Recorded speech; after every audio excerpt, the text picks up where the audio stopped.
ಸ್ನೇಹಿತರೆ ನಮಸ್ಕಾರ. ಭಾರತದ ಪೂರ್ವ ತುದಿಯಲ್ಲಿ ಸೂರ್ಯನ ಕಿರಣಗಳು ಮೊದಲು ಮುತ್ತಿಕ್ಕುವ ಅರುಣಾಚಲ ಪ್ರದೇಶಕ್ಕೆ ನೀವು ಒಮ್ಮೆಯಾದರೂ ಭೇಟಿ ನೀಡಲೇಬೇಕು. ಉದಯ ಸೂರ್ಯನ ನಾಡು ಎಂಬ ಅನ್ವರ್ಥ ನಾಮ ಹೊಂದಿರುವ ಈ ರಾಜ್ಯವು ಕೇವಲ ಒಂದು ಭೂಭಾಗವಲ್ಲ, ಅದು ಪ್ರಕೃತಿಯ ಅಚ್ಚರಿಯ ದೇವಲೋಕವು ಈ ಮಣ್ಣಿನ ಪ್ರತಿ ಕಣದಲ್ಲೂ ಅಡಗಿದೆ ಎಂಬುದು ಅಕ್ಷರಶಃ ಸತ್ಯ. ಇಲ್ಲಿನ ಗಾಳಿಯಲ್ಲಿ ಪೈನ್ ಮರಗಳ ತಂಪಿದೆ, ಸಿಯಾಂಗ್ ನದಿಯ ಗತ್ತಿದೆ. ಈ ಅದ್ಭುತ ಲೋಕವು ತನ್ನ ಬೆರಗುಗೊಳಿಸುವ ನೈಸರ್ಗಿಕ ಸೌಂದರ್ಯದಿಂದ ಪ್ರತಿಯೊಬ್ಬ ಪ್ರವಾಸಿಗನನ್ನು ಮೌನವಾಗಿ ಮಂತ್ರಮುಗ್ಧಗೊಳಿಸಿ ಹೊಸ ಚೈತನ್ಯವನ್ನ ನೀಡುತ್ತದೆ. ತಾವಾಂಗ್ ಮಠದ ಆಧ್ಯಾತ್ಮಿಕ ಗತ್ತು ಮತ್ತು ಬುಡಕಟ್ಟು ವೀರರ ಇತಿಹಾಸದ ಭವ್ಯ ಪಥ. ಅರುಣಾಚಲ ಪ್ರದೇಶದ ಇತಿಹಾಸವು ಸಾವಿರಾರು ವರ್ಷಗಳ ಪುರಾತನ ಬುಡಕಟ್ಟು ಪರಂಪರೆ ಮತ್ತು ಬೌದ್ಧ ಧರ್ಮದ ಪವಿತ್ರ ಆಧ್ಯಾತ್ಮಿಕ ಬೇರುಗಳಿಂದ ಕೂಡಿದ ಒಂದು ಭವ್ಯ ಅಧ್ಯಾಯವಾಗಿದೆ. ಇಲ್ಲಿನ ತವಾಂಗ್ ಮಠವು ಜಗತ್ತಿನ ಅತಿದೊಡ್ಡ ಬೌದ್ಧ ಮಠಗಳಲ್ಲಿ ಒಂದಾಗಿದ್ದು, ಇದು ಭಾರತದ ಆಧ್ಯಾತ್ಮಿಕ ಗರಿಮೆಯನ್ನ ಇಡೀ ಜಗತ್ತಿಗೆ ಹೆಮ್ಮೆಯಿಂದ ಸಾರಿ ಹೇಳ್ತಿದೆ. ಈ ಭವ್ಯವಾದ ಚರಿತ್ರೆಯು ಪ್ರತಿಯೊಬ್ಬರಿಗೂ ಹೊಸ ಬಗೆಯ ಗೌರವ ಮತ್ತು ಅದ್ಭುತ ಸ್ಮರಣೆಯನ್ನ ಸದಾ ಕಾಲವು ನೀಡುತ್ತಾ ನಮ್ಮ ಸಂಸ್ಕೃತಿಯ ಗತ್ತನ್ನ ಜಗತ್ತಿಗೆ ಪರಿಚಯಿಸುತ್ತಿದೆ. ಜೀರೋ ಕಣಿವೆಯ ಹಸಿರು ಮಾಯಾಲೋಕ ಮತ್ತು ನಮ್ದಫಾ ಅರಣ್ಯದ ನೈಸರ್ಗಿಕ ವಿಸ್ಮಯ. ಪ್ರಕೃತಿ ಪ್ರಿಯರಿಗೆ ಅರುಣಾಚಲ ಪ್ರದೇಶವು ನಿಜಕ್ಕೂ ಒಂದು ಮಾಯಾಲೋಕವಾಗಿದ್ದು, ಇಲ್ಲಿನ ಜೀರೋ ಕಣಿವೆಯ ಹಚ್ಚ ಹಸಿರಿನ ಗದ್ದೆಗಳು ಮತ್ತು ವಿಶಾಲವಾದ ಪೈನ್ ಕಾಡುಗಳು ನಿಮ್ಮ ಮನಸ್ಸಿಗೆ ಅತೀವ ನೆಮ್ಮದಿ ನೀಡುತ್ತವೆ.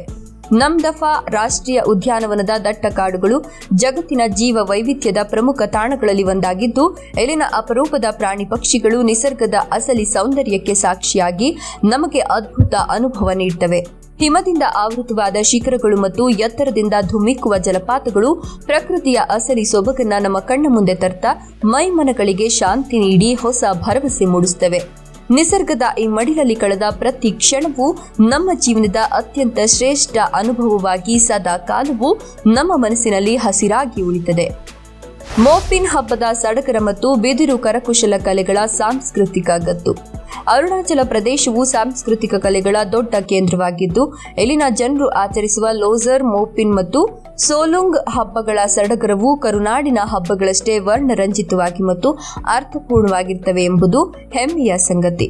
ವಿವಿಧ ಬುಡಕಟ್ಟು ಜನಾಂಗದವರ ವಿಶಿಷ್ಟ ನೃತ್ಯಗಳು ಮತ್ತು ಜಾನಪದ ಸಂಗೀತವು ಈ ಮಣ್ಣಿನ ಸಂಪ್ರದಾಯದ ಗತ್ತನ್ನ ಜಗತ್ತಿನಾದ್ಯಂತ ಸಾರಿ ಹೇಳ್ತಾ ಸಾಂಸ್ಕೃತಿಕ ಐಕ್ಯತೆಯನ್ನ ಎತ್ತಿ ತೋರಿಸುತ್ತಿವೆ. ಬಿದಿರು ಮತ್ತು ಬೆತ್ತದ ಅದ್ಭುತ ಕರಕುಶಲ ಕಲೆಗಳು ಇಲ್ಲಿನ ಜನರ ಬದುಕಿನ ಅವಿಭಾಜ್ಯ ಅಂಗವಾಗಿದ್ದು, ಮಣ್ಣಿನ ಸಂಪ್ರದಾಯವನ್ನ ಮುಂದಿನ ಪೀಳಿಗೆಗೆ ಅತಿ ಸುಂದರವಾಗಿ ಸಾರ್ತಾ ಕಲೆಯನ್ನ ಜೀವಂತವಾಗಿರಿಸಿವೆ. ಇಲ್ಲಿನ ದೈವಿಕ ಶಕ್ತಿಯು ಭಕ್ತರನ್ನ ಮತ್ತು ಪ್ರವಾಸಿಗರನ್ನ ಪ್ರತಿ ವರ್ಷವೂ ತನ್ನತ್ತ ಪ್ರೀತಿಯಿಂದ ಸಂಭ್ರಮದಾಯಕವಾಗಿ ಸದಾ ಕಾಲವೂ ಸೆಳೆಯುವ ಶಕ್ತಿಯನ್ನ ಹೊಂದಿದೆ. ಬಿದಿರು ಚಿಗುರಿನ ಘಮ ಮತ್ತು ಅಪ್ಪಟ ಅರುಣಾಚಲಿ ಭೋಜನದ ಸ್ವಾದಿಷ್ಟ ರುಚಿಯ ಸವಿ. ಅರುಣಾಚಲದ ಆಹಾರ ಪದ್ಧತಿಯು ಅತ್ಯಂತ ವಿಶಿಷ್ಟ ಮತ್ತು ಪೌಷ್ಟಿಕವಾಗಿದ್ದು, ಇಲ್ಲಿನ ಬಿದಿರು ಚಿಗುರಿನ ಅಡುಗೆ ಮತ್ತು ಮಸಾಲೆಯುಕ್ತ ಪಿಲಾ ಎಂಬ ಖಾದ್ಯದ ರುಚಿ ನೋಡಿದ್ರೆ ನೀವು ಫಿದಾ ಆಗೋದು ಗ್ಯಾರಂಟಿ. ಸ್ಥಳೀಯವಾಗಿ ತಯಾರಿಸಿದ ಶುಂಠಿ ಮತ್ತು ಬೆಳ್ಳುಳ್ಳಿಯ ಘಮ ಇರುವ ಸಾಂಪ್ರದಾಯಿಕ ಪದಾರ್ಥಗಳು ಜಗತ್ತಿನ ಬೇರೆಲ್ಲೂ ಸಿಗೋದು ಅಸಾಧ್ಯವಾಗಿದ್ದು, ಪ್ರತಿ ತುತ್ತಿನಲ್ಲೂ ಇಲ್ಲಿನ ಜನರ ಅಪ್ಪಟ ಪ್ರೀತಿಯ ರುಚಿ ಬೆರೆತಿರ್ತದೆ. ತಮ್ಮ ವಿಶಿಷ್ಟವಾದ ಅಪೋಂಗ್ ಎಂಬ ಪಾನೀಯದೊಂದಿಗೆ ಸ್ವಾಗತಿಸಿ ಅತಿಥಿ ಸತ್ಕಾರದ ಅಸಲಿ ಮೌಲ್ಯವನ್ನ ನಮಗೆ ಸದಾ ಕಾಲವು ನೆನಪಿಸುತ್ತಾರೆ. ಸೆಲ ಸುರಂಗದ ತಾಂತ್ರಿಕ ವೈಭವ ಮತ್ತು 2026ರ ಆಧುನಿಕ ಅರುಣಾಚಲದ ಪ್ರಗತಿಯ ವೇಗ. ಅರುಣಾಚಲ ಪ್ರದೇಶವು ಕೇವಲ ಸಂಪ್ರದಾಯಕ್ಕೆ ಸೀಮಿತವಾಗಿಲ್ಲ, ಇದು ಭಾರತದ ಅತ್ಯಂತ ಪ್ರಮುಖ ತಾಂತ್ರಿಕ ಮತ್ತು ಮೂಲಸೌಕರ್ಯದ ಹಬ್ ಆಗಿ ವೇಗವಾಗಿ ಬೆಳೆಯುತ್ತಿರುವ ಆಧುನಿಕ ರಾಜ್ಯವಾಗಿದೆ. ವಿಶ್ವದ ಅತಿ ಎತ್ತರದ ದ್ವಿಪಥ ಸುರಂಗವಾದ ಸೆಲಾ ಟನಲ್ ಮತ್ತು ಹೊಸ ವಿಮಾನ ನಿಲ್ದಾಣಗಳು ಈ ರಾಜ್ಯದ ಅಭಿವೃದ್ಧಿಗೆ ಹೊಸ ಆಯಾಮವನ್ನು ನೀಡಿ ಜಾಗತಿಕ ಭೂಪಟದಲ್ಲಿ ಉನ್ನತ ಸ್ಥಾನ ನೀಡಿವೆ ಅನ್ನೋದು ಹೆಮ್ಮೆಯ ಸಂಗತಿಯಾಗಿದೆ. ಡಿಜಿಟಲ್ ಮೂಲಸೌಕರ್ಯವು ಬೆಟ್ಟದ ತುದಿಯ ಹಳ್ಳಿಗಳಿಗೂ ತಲುಪ್ತಾ ಇದ್ದು, ಜಲವಿದ್ಯುತ್ ಯೋಜನೆಯಲ್ಲಿ ಅರುಣಾಚಲ ಪ್ರದೇಶ ಇಡೀ ದೇಶದಲ್ಲೇ ಮುಂಚೂಣಿಯಲ್ಲಿದ್ದು ಭವಿಷ್ಯದ ಆರ್ಥಿಕ ಶಕ್ತಿಯಾಗಿ ಗುರುತಿಸಿಕೊಂಡಿದೆ.